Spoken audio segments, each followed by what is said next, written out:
Hey everyone, welcome back to Immediate Movie Reactions. I just got out of the Blackening film by Tim Story, and sort of a satire, social commentary film. This is unfortunately going to be a rather short video because my phone's at about 5%. So this film deserves more time. This film deserves to be talked about.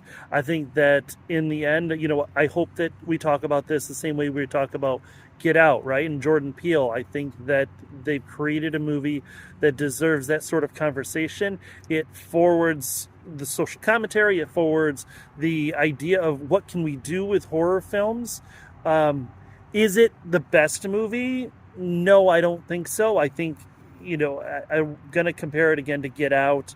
I think that Get Out is a better overall film. And, there's a couple reasons for that. I think that this movie kind of sets itself up to be a parody or a satire, sort of like Cabin in the Woods. But as far as a parody or a satire of horror films, I think it kind of falls apart. The tropes that it uses, a black man in a horror film, really, because that's where they go with this, obviously, over and over again. The first couple of times, it's funny and it's clever. By the end of the film, they've reused a lot of the same jokes. But the way they're delivered, the pacing of the film sets it up so it doesn't feel like it's completely repetitive. The actual horror elements of this movie, again, this is like I said this about the movie Men.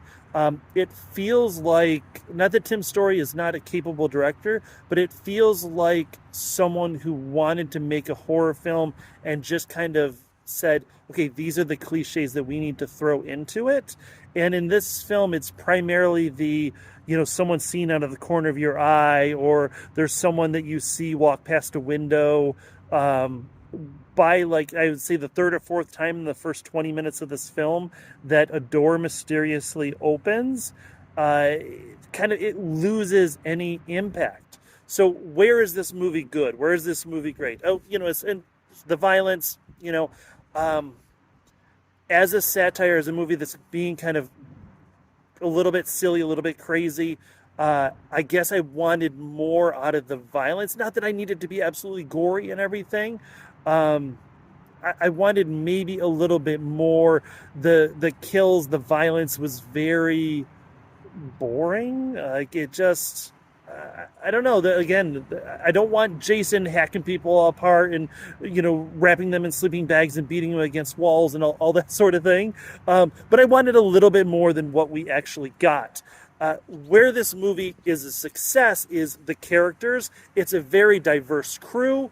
It's absolutely fantastic to see a primarily all black cast. There are 3-4 white actors in the film, but in very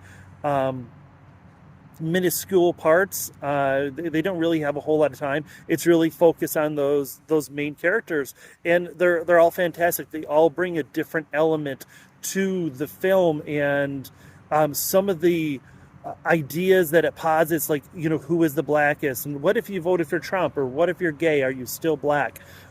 If you don't know how to play spades, are you still black? Right? Like, those are fantastic and important questions, because that's the prejudice of not just white people, but within black communities. And I think that those sort of themes, that's something where this film is really successful at.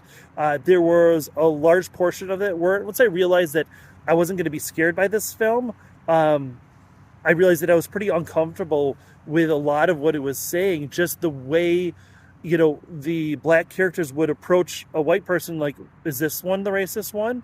Maybe they are, maybe they're not. And if that white person says, but I'm a good one, isn't that what all white people are going to want to say, especially if they're one of the bad? I don't know.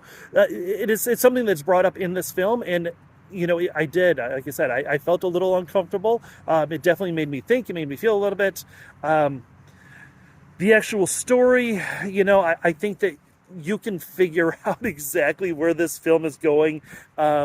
There's a lot of different elements. There's sort of a Saw bit to it. There's a Scream bit to it. There's a bunch of things going on, and I don't know that it all successfully comes together. But I think just for the idea of having a primarily like 99% black cast and being able to talk about the things that they talk about in the way that they talk about in an authentic dialogue. I think that that is absolutely great. I think that there are some jokes and there's some funny moments in this that are absolutely amazing and worth the price of admission, right? So see it, stream it, skip it. Please see this movie. If you're only able to see it streaming, then please stream it. Please let people know if you like this sort of film. Share it. And I don't normally stop for my own channel, right? But I'm going to ask you to please like, share, and subscribe just because I do want to get this out there. I want to get into that, whatever that magic algorithm that YouTube has. I want to get it out there so this film can perhaps get some more optics on it. I was in this and there were 5 people, including me, in the theater. And I think more people should see it. I think more people need to see it. It's a really good film. I really, really enjoyed it. Again, even if the actual horror elements or scary parts of it kind of fall apart, there's enough that is good, enough quality, enough important metaphors and themes that I think we need to have that discussion. So thank you, everyone. And I guess I will see y'all after the next movie. Appreciate it.